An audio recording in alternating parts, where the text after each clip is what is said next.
Welcome back, I'm DRN and this is Mechabellum. We're going to our final game of this week's tournament. We lost round 1 versus Sauron, but we beat Bearlake and we beat Bluehair. So we're playing for second place. Who do we get? Cast! Ooh. He won the DreamHack tournament, but I'll be honest, it was more of a show match, but still he's a very good player. He streams on cast_MB, and editing DRM will put a link here. A link to both the stream and the VOD are in the description below. Ooh, not a great start here. A lot of steel balls, which don't suit my playstyle. So it's between marksman and heavy armor here for us. And we know our opponent has both the economic options offered to them, and giant specialist, and quick supply. So they're offered tempo and scaling. You can predict what your opponent's going to be offered by what you're not offered. And this is pretty rough, I'll be honest. I think we have to go heavy armor here, because we need the phoenixes in case he goes giant specialist, or aerial specialist. Let's be polite. Politeness is the flower of humanity. It means you acknowledge and respect each other, and makes it harder to hate someone, because you're treating them as another human being worthy of your time. That's the theory anyway, but we all have bad days, I'm sure. Right, here we go. Let's do our normal spread. Arc lights outside the towers. Let's put them a touch wider, actually, just in case I want to put snipers on the outside of towers as well. I know we've got the Phoenix to start with, but if we get offered level 3 marksmen, I want to put them just where they'll have the most impact, which is on the outside of the towers. Okay, and what is Cast? Cast is quick supply. Okay, he's got early tempo, so he starts with an extra 200 gold in his pocket. Normally people use that to either go extra set of chaff, or to double up on their 200 cost units. He's got phoenixes and fangs, so we need chaff, which is either crawlers or fangs of our own. This isn't right. Midline Arclight will just get picked off by a phoenix. Let's put him off to the side as well. We'll do strong side, left side, because for some reason players seem to attack more on this side. I think we'll match with fangs of our own because they can shoot up as well. Maybe pick off some phoenixes if he puts them isolated off on their own. I put my fangs slightly to the side of where the Arclight is, so that if there's any stormcrawlers shooting rockets at them, it doesn't hit the Arclight behind them as well. And I have them offset from the tower so I can put crawlers behind the towers if I want. I probably overthink things, but it's fun. Right, he's gone strong side, left side, nice. He's not picked up any chaff clear, he's gone with 2 extra sets of crawlers, which means he's sitting on 200 money still, so he's still floating his quick supply cash. What techs is he running? Jump drive on the Phoenix, okay. We'll need to cover our flanks with fangs then. I'm not a big fan of floating money, I'll be honest. Maybe it's a flaw in my play. But I like to play strongest board possible, and win every round I can, while still scaling for the endgame. We're not going to win this unless we get lucky. No, we needed the Arclight to kill the fangs before our Phoenixes came over. We're going to lose our Arclights and then lose our Phoenixes, because he's just got more chaff than us. And even though we've got dedicated chaff clear with the Arclights, once you get a ball of enough fangs, they become chaff clear as well. You can beat that by going range on your fangs when you've got the money, because in a mirror match, range determines the winner. It's always best to shoot first. Would be nice if we can kill a Phoenix. Nope, not going to happen. Dream on. Oh, timing is terrible for us here. We're not even going to get the tower. Ouch, that's rough. It happens though, it's only the first round, a tiny bit of chip damage, no big deal. Little bit worried that he's still got 200 gold in the bank still, and he's already beating us, but never mind.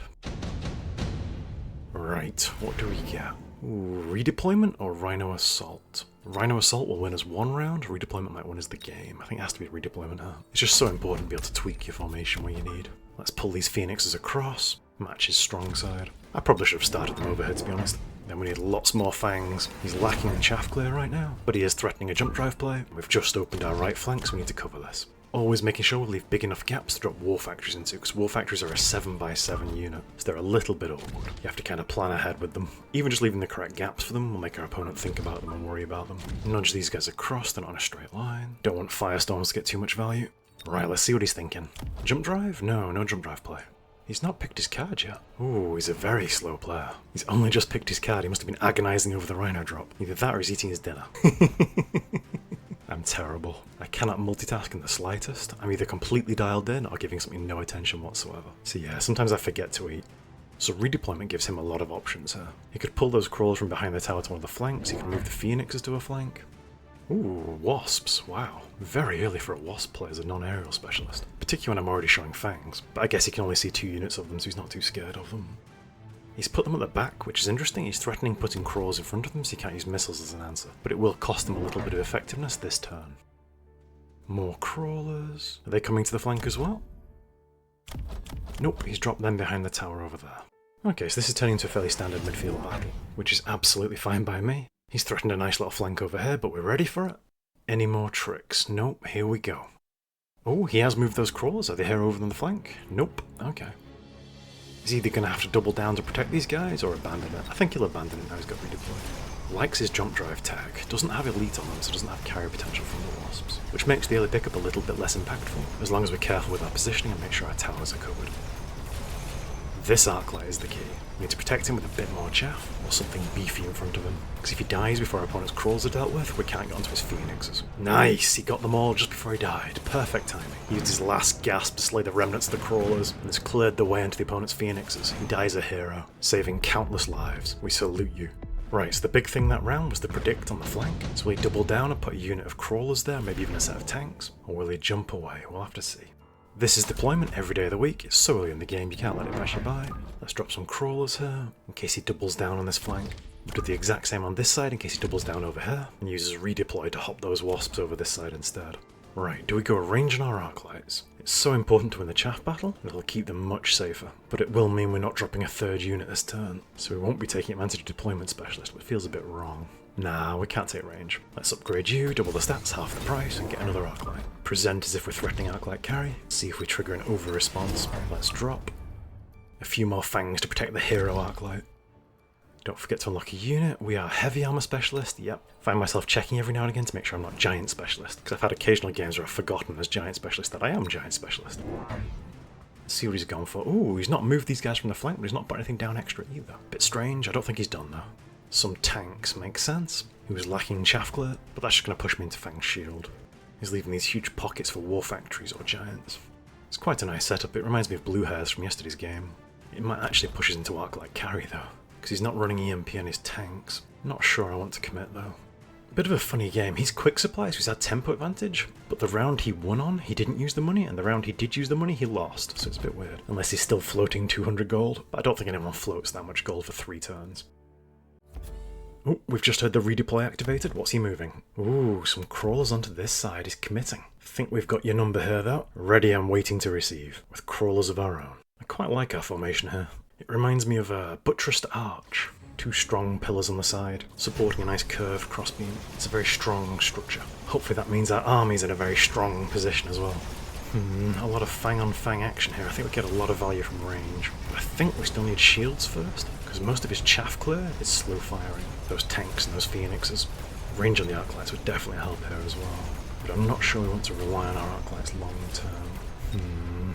Wait, what? He won the flank? Even though we had crawlers waiting to receive his? No way! Did not expect that. Wasps out DPSing fangs, I guess.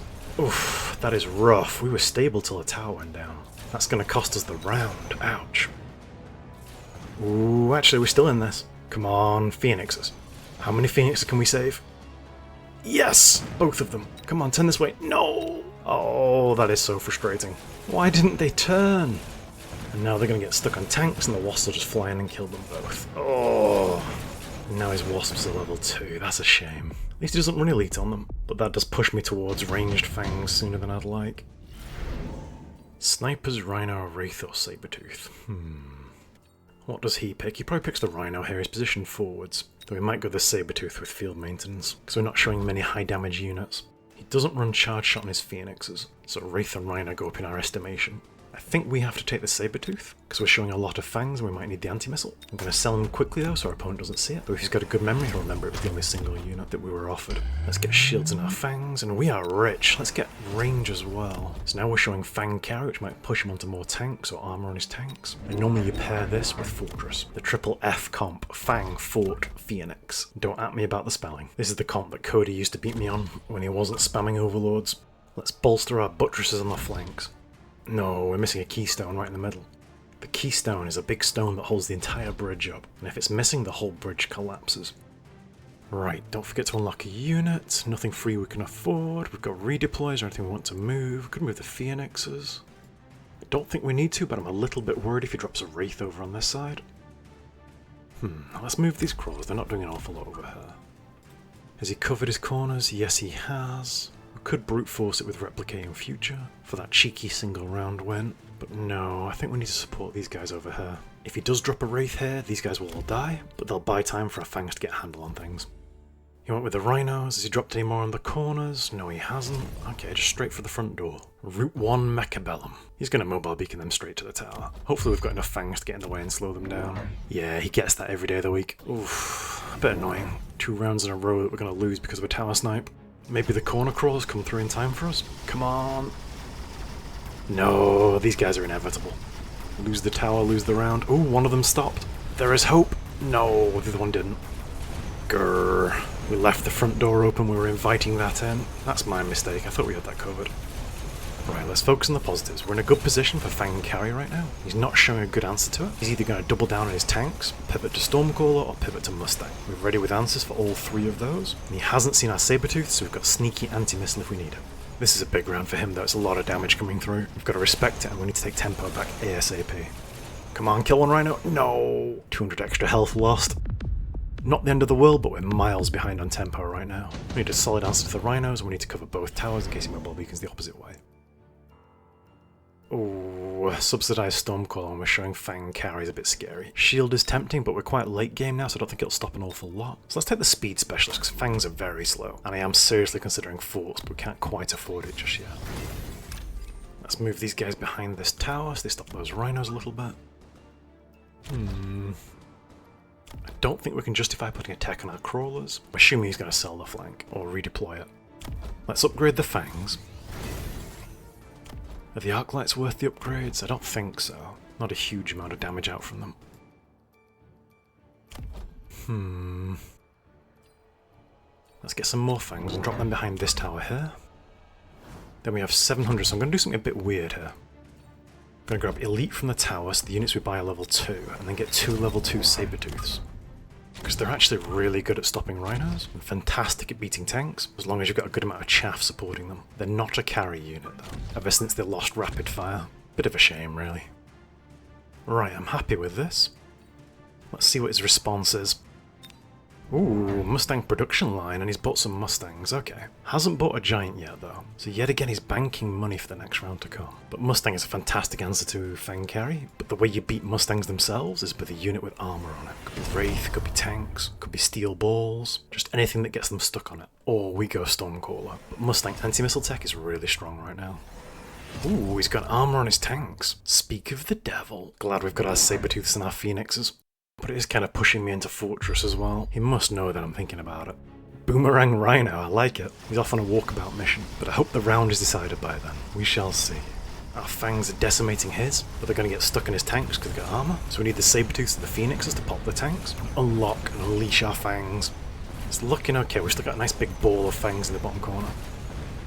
Come on, Sabertooth, we need you ready for that Rhino. Wish I could make you shoot faster. Oh no, he wasted his shot on a tank that was already dead.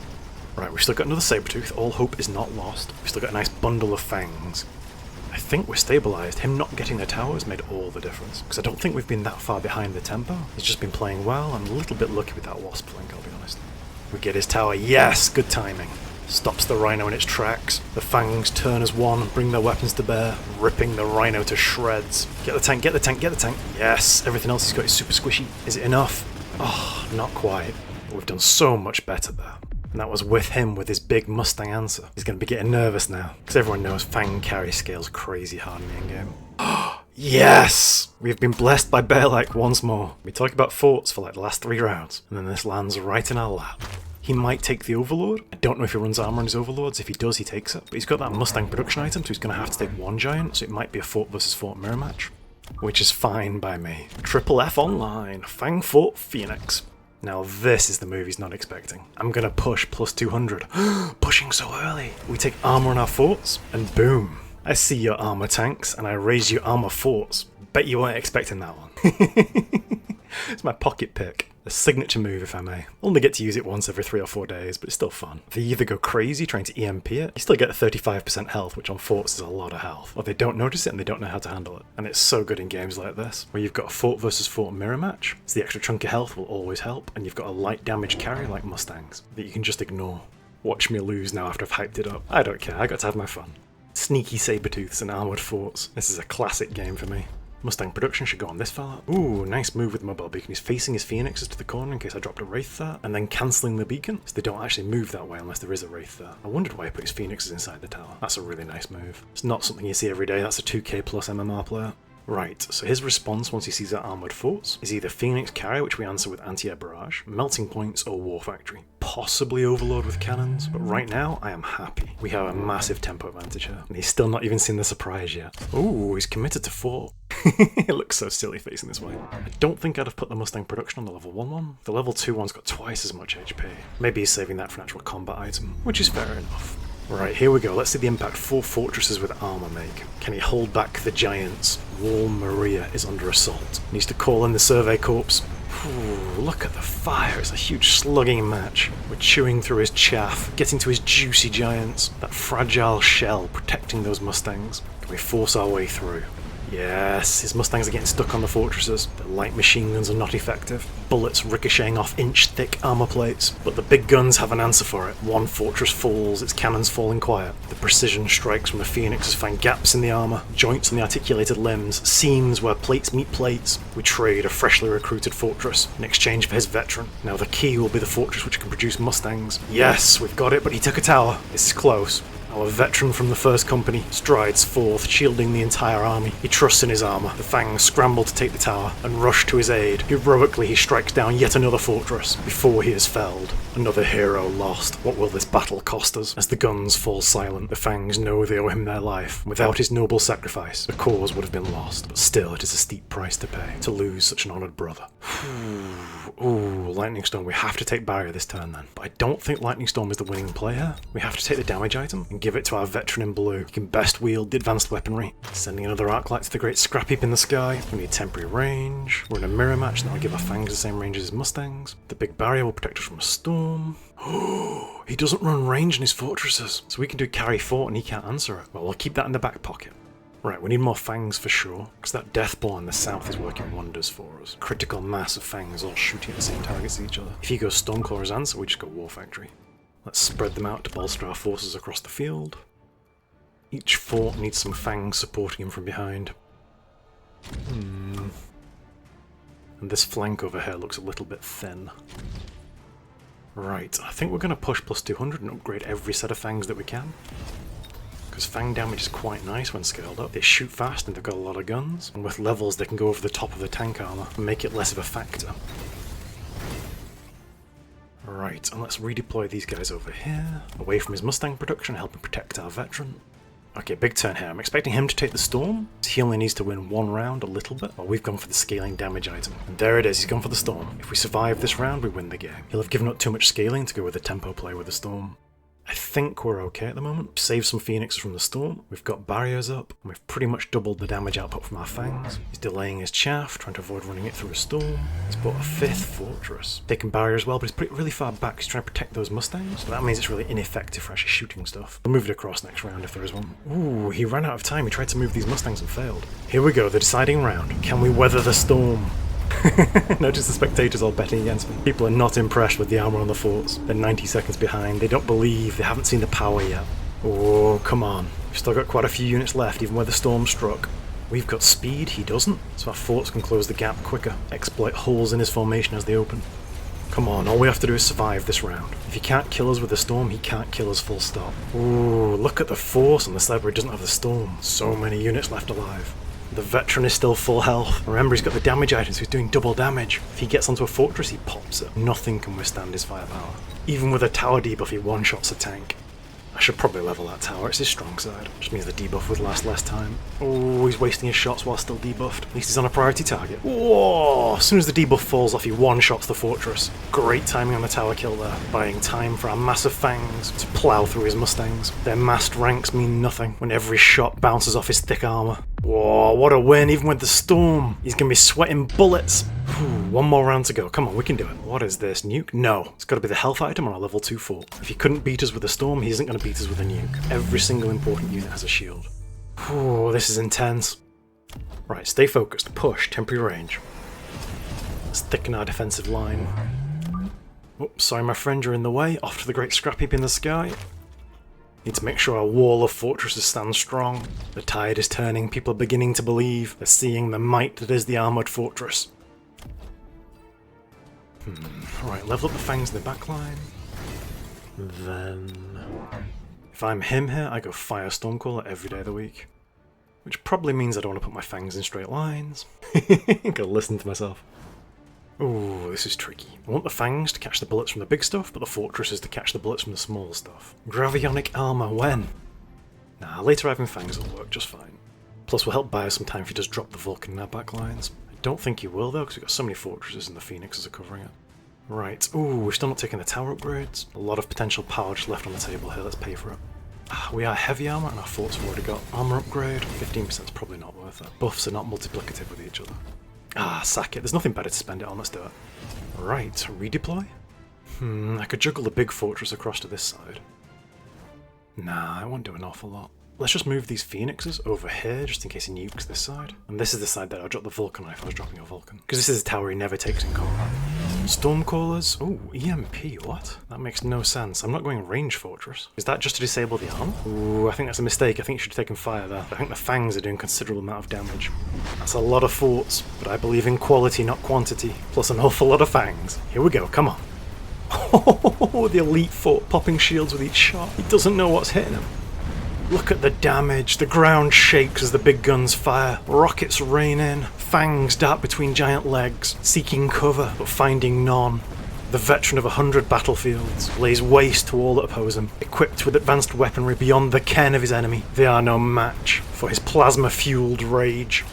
The forts of our foes fall, yet ours stand strong. The wall of steel is held. There are only remnants left of our opponent's forces. If even 3 of our giants survive, then the battle is over, and yet still our fangs number legion. Heroes were lost this day, but they will be remembered as victors, men and women who laid down their lives. We will remember. Great game. Need to make sure I don't have any holes in my defences going forward, so my towers are better covered. I really think he should have gone Firestormcaller there. He didn't take range from the tower, so our fangs could just walk up and shoot at the same distance as the Mustangs. I probably shouldn't. Do I? I don't know. He probably knows already. He's a great player. If I was him, I'd like some feedback.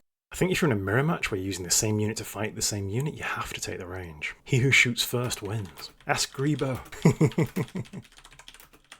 He's probably still smarting from the loss. Some folks will give you some back and forth, and you can both learn and improve from a game, but sometimes we all need to lick our wounds a bit. Sorry, I probably should have just left it. But I'd love to know what he was thinking. Editing DRN here, well, you're in for a treat. Cast was streaming this game, so you can follow along his exact thought process and see where we differ. I'll put the link down below. Whew, great game. Armor on the forts. People are going to start copying me now. Well, you were here and you saw it first. Sorry, I'm just looking at the damage numbers from the forts. I think the Wasp could have been sold. They weren't going to do anything versus our fangs with the range. He needed to match us with the range on the fangs. He needed to take temporary range on his fortresses so he could compete with ours. Mustangs were a great pickup for him. It kind of forced me into taking the early armor on the fortresses, which looked weird, I'm sure. It's not something I generally talk about much. It's just a little pocket pick of mine. Which is probably terrible, but I like it. And that's all that matters to me. Didn't level the fort. Maybe got the level in the final round. I think if you're in a mirror match, you always want to level the units. So I push this one to 3 and this one to 2 instantly.